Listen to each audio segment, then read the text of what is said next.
Assalamu alaikum student mathematics 4024. Welcome to Maths Guru. I hope you all are fine. I'm fine too. Alhamdulillah.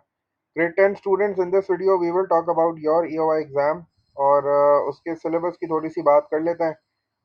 Grade 11 वालों का syllabus तो clear है, वो तो पूरा जो है वो कैम्ब्रिज का ही सिलेबस है, सीआई वाला सिलेबस है पूरा। तो उसमें दे ऑलरेडी नो के P1 के टॉपिक्स कौन से हैं, P2 के टॉपिक कौन से हैं, तो उसमें ज़्यादा कंफ्यूजन है नहीं एज सच। ठीक है, उनके पास पास पेपर क्वेश्चंस हैं सारे, वो वहाँ से प्रैक्टिस कर रहे हैं। लेकिन ग्रेड 10 वालों के लिए थोड़ा सा चेंज इस बार ये हुआ है कि उनके जो टॉपिक्स है ना, वो एक तो अच्छी खबर ये है कि वो कम हो गए, क्योंकि लास्ट ईयर जो है वो हमने ग्रेड 9 और ग्रेड 10 दोनों के टॉपिक्स दिए थे, तो सिलेबस काफ़ी बड़ा था। इस बार जो है वो सिर्फ ग्रेड 10 वाले टॉपिक्स जो है वो सिलेबस में इंक्लूडेड है, जिसमें ट्रिग्नोमेट्री है, angle properties of circles and polygons, functions and graph of functions, statistics, everyday mathematics, kinematics और सिमेट्री। तो ये सारे जो है ना टॉपिक्स ग्रेड 10 वालों के ईओआई एग्जाम में जो है वो इंक्लूडेड है। तो अब इसमें थोड़ी सी कंफ्यूजन ये हो रही थी कि पहले तो ये होता था कि जब P1 आता था तो उसमें अलजेब्रा आता था, नंबर्स आते थे, कोऑर्डिनेट ज्योमेट्री आता था, इंडाइसिस आते थे। तो अब तो वो टॉपिक्स है ही नहीं, तो अब क्या आएगा P1 में? तो इसलिए जो है ना मैंने सोचा कि थोड़ा सा तुम लोग को गाइड कर दूं। देखो ये टॉपिक्स जो है डेफिनेटली इनमें जो मेजर चंक है वो P2 का है, लेकिन ये है कि इसमें से भी जो है ना वो आपका P1 बन सकता है। लेकिन ये है कि P1 में जो है वो काफ़ी सारी रिपीटेशन होगी। ठीक है, ऐसा भी हो सकता है कि एक टॉपिक से काफ़ी सारे क्वेश्चंस आए, क्योंकि again the P1 is of 100 marks, 2 घंटे का है, 100 मार्क्स हैं तुम्हारे पास। तो फिर बहुत सारे टॉपिक्स जो है ना वो रिपीट होंगे, बहुत सारे टॉपिक्स के ज़्यादा क्वेश्चंस आ सकते हैं बिल्कुल। तो अब इसका प्रॉब्लम ये होगा कि तुम कोई टॉपिक छोड़ नहीं सकते। अगर तुमने कोई टॉपिक छोड़ दिया और फर्ज करो 20-30 मार्क्स का जो है उसमें से पेपर बन गया, तो तुम्हारे लिए प्रॉब्लम हो जाएगी। तो इसलिए जो है ना थोड़ा सा जो है वो इन चीज़ों को डिस्कस कर लेते हैं। अच्छा, अगर मैं पहले ट्रिग्नोमेट्री की बात करूँ तो ये ट्रिग्नोमेट्री का मतलब है कि इसमें बेसिक और फर्दर दोनों ट्रिग्नोमेट्रीज जो है ना वो इंक्लूडेड है। और फर्दर ट्रिग्नोमेट्री में साइन कोसाइन रूल जो है वो तो आपको पता है, उसके बगैर कैलकुलेटर के बगैर सॉल्व नहीं होगा, तो that is a part of P2। लेकिन ये है कि पाइथागोरस थ्योरम हो गया। ठीक है, और वो जो साइन ऑफ अक्यूट और ऑब्ट्यूस एंगल है, कोसाइन ऑफ अक्यूट और ऑब्ट्यूस एंगल है, जो एक्सरसाइज 8A है D3 वाली, तो वो तुम्हारे पास जो है वो बिल्कुल जो है P1 में आ सकता है। और ऐसा भी हो सकता है कि साइन कोसाइन रूल का सवाल देके वो तुम्हें साइन और जो एंगल अप्लाई हो रहा है साइन का, उसकी वैल्यू दे दे, तो ये भी बिल्कुल जो है ना वो डेफिनेटली पॉसिबल है। इसके अलावा एरिया ऑफ ट्राइंगल वाला जो कॉन्सेप्ट है, जो नॉन राइट एंगल ट्राइंगल है, जिसमें हाफ ए बी साइन सी वाला फॉर्मूला यूज होता है, तो वो एरिया वाले जो क्वेश्चंस है ना वो तुम करना। आइसोसेलेस वाला जो कॉन्सेप्ट है, जिसमें वो ट्राइंगल बना के देखा, बोलेगा आइसोसेलेस एंगल फाइंड करो, एरिया निकालो ट्राइंगल का।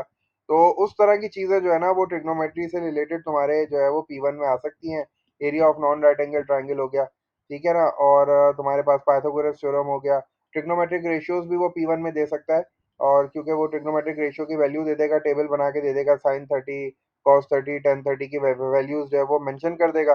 तो वो भी जो है बिल्कुल जो है ना वो P1 में आ सकता है। तो ट्रिग्नोमेट्री जो है वो डेफिनेटली उसमें कुछ चीज़ें हैं जो कि तुम P1 के लिए तैयारी कर सकते हो। बाकी सारी चीज़ें फिर ये है कि P2 के लिए देख लेना। बेरिंग हो गया, बेरिंग भी बिल्कुल आ सकता है P1 में। आपको पता है बेरिंग में भी एज सच कैलकुलेटर की कोई ज़रूरत नहीं है। एलिवेशन डिप्रेशन आ सकता है, अगर वो आपको साइन थीटा कॉस थीटा की वैल्यू अगर दे देता है, तो फिर एलिवेशन डिप्रेशन हो गया, बेरिंग हो गया, एरिया ऑफ ट्राइंगल हो गया, ट्रिग्नोमेट्रिक रेशियोज, पाइथागोरस थ्योरम, ये सब जो है ना आपके P1 में आ सकते हैं बिल्कुल। तो तुम जब ट्रिग्नोमेट्री की प्रैक्टिस करो P1 के लिए, तो ये सारे टॉपिक जो है ना उनका रिवीजन कर लेना अच्छी तरीके से।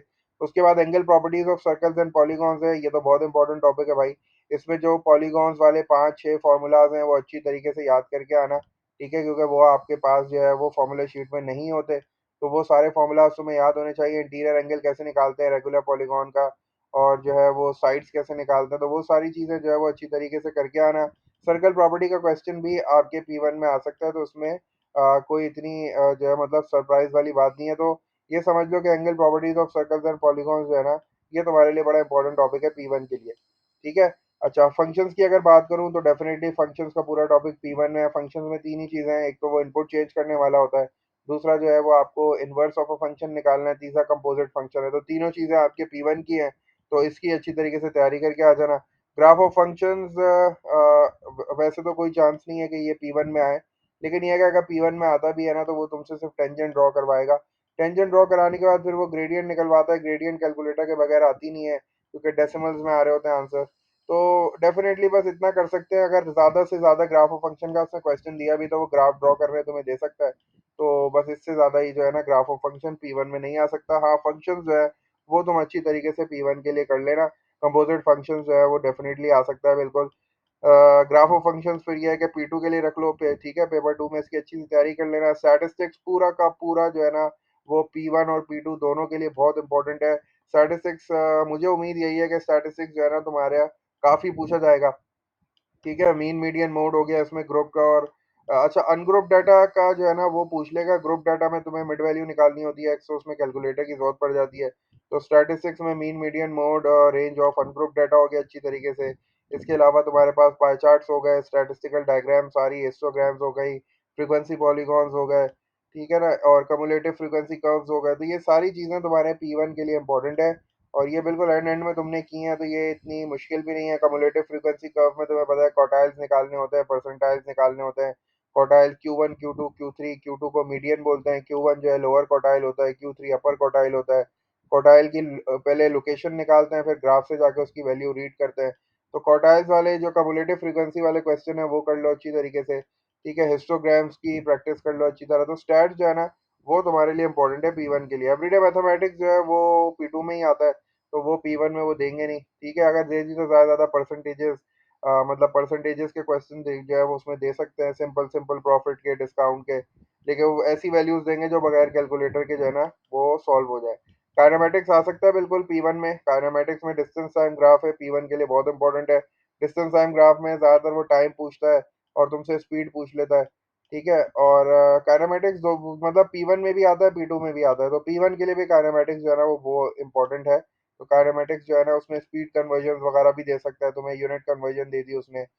और लास्ट टॉपिक सिमेट्री है। सिमेट्री भी जो है वो P1 का ही टॉपिक है, P2 में आता नहीं है। सिमेट्री में तुम्हें दो चीज़ें अच्छी तरीके से करनी है। एक तो ये लाइन सिमेट्री हो गई जिसकी मैंने वीडियो बनाई हुई है, और एक चीज़ और होती है रोटेशनल सिमेट्री। तो रोटेशनल सिमेट्री की इंशाल्लाह मैं कोशिश करता हूँ कि मैं जो है ना उसकी वीडियो बना दूँ। लेकिन ये कि रोटेशनल सिमेट्री अगर तुम वैसे भी थोड़ा सा देख लो तो तुम्हें समझ में आ जाएगी ना। लाइन सिमेट्री की मैंने वीडियो बना दी है, बस इससे ज़्यादा आता नहीं है। पास पेपर क्वेश्चंस पे इंशाल्लाह मैं काम कर रहा हूँ, कोशिश करता हूँ कि एक वीडियो पास पेपर क्वेश्चंस की भी बना दूँ। तो ये टॉपिक आता है सिमेट्री P1 में, लेकिन इसकी वेटेज इतनी नहीं होती, ये 2 to 3 मार्क्स का होता है। लेकिन चूंकि तुम्हारा जो सिलेबस है वो थोड़ा सा अलग सा सिलेबस है, तो इसमें सिमेट्री जो है वो हो सकता है ज़्यादा नंबर की भी आ सकती है। तो तुम जो है ना कोई चीज़ छोड़ना नहीं, लाइन सिमेट्री वाली वीडियो अच्छी तरीके से देख लेना, पास पेपर क्वेश्चन ट्राई कर लेना सिमेट्री के। मैं कोशिश करता हूँ कि रोटेशनल वाली वीडियो भी जो है ना वो तुम लोग के साथ जल्द से जल्द शेयर कर दूँ। तो यही टॉपिक्स हैं तुम्हारे पास, ठीक है ना। तो इन्हीं में से P1 और P2 तुम्हारा बनेगा। ट्रिग्नोमेट्री P1 में आएगी, बिल्कुल देख लेना। पाइथागोरस थ्योरम कर लेना, ट्रिग्नोमेट्रिक रेशियोज कर लेना। इसके अलावा एरिया ऑफ ट्राइंगल जो है नॉन राइट एंगल ट्राइंगल वो अच्छी तरीके से कर लेना। बेरिंग कर लेना अच्छी तरीके से। एंगल प्रॉपर्टीज ऑफ पॉलीगॉन्स अच्छी तरीके से कर लेना, सर्कल्स भी आ सकती हैं। फंक्शंस कर लेना अच्छी तरीके से। ग्राफ ऑफ फंक्शंस तुम छोड़ सकते हो, स्टैट्स तुम नहीं छोड़ सकते हो, स्टैटिस्टिक्स तुम्हें पूरा करना है। एवरीडे मैथमेटिक्स तुम छोड़ सकते हो, काइनेमेटिक्स आप नहीं छोड़ोगे बिल्कुल, और सिमेट्री भी आप नहीं छोड़ोगे। तो ये थोड़ी सी थी इन्फॉर्मेशन मेरे पास, क्योंकि तुम्हारा पेपर सेंट्रलाइज है, तो इंशाल्लाह वो अकॉर्डिंग टू पैटर्न ही आएगा, तो इतनी कोई परेशानी उसमें नहीं होगी। बाकी है कि इंशाल्लाह कोशिश करता हूँ मैं ये जो टॉपिक्स एक दो है इनकी जो है वो पास पेपर क्वेश्चंस और वीडियो शेयर कर लूँ तुम लोग के साथ, ठीक है भाई। तो all the best to all of you. बाकी देखो भाई इंशाल्लाह तैयारी करो, पेपर पास करो, कम से कम पेपर पास तो करो। खाली पेपर छोड़ने का कोई फ़ायदा नहीं है यार।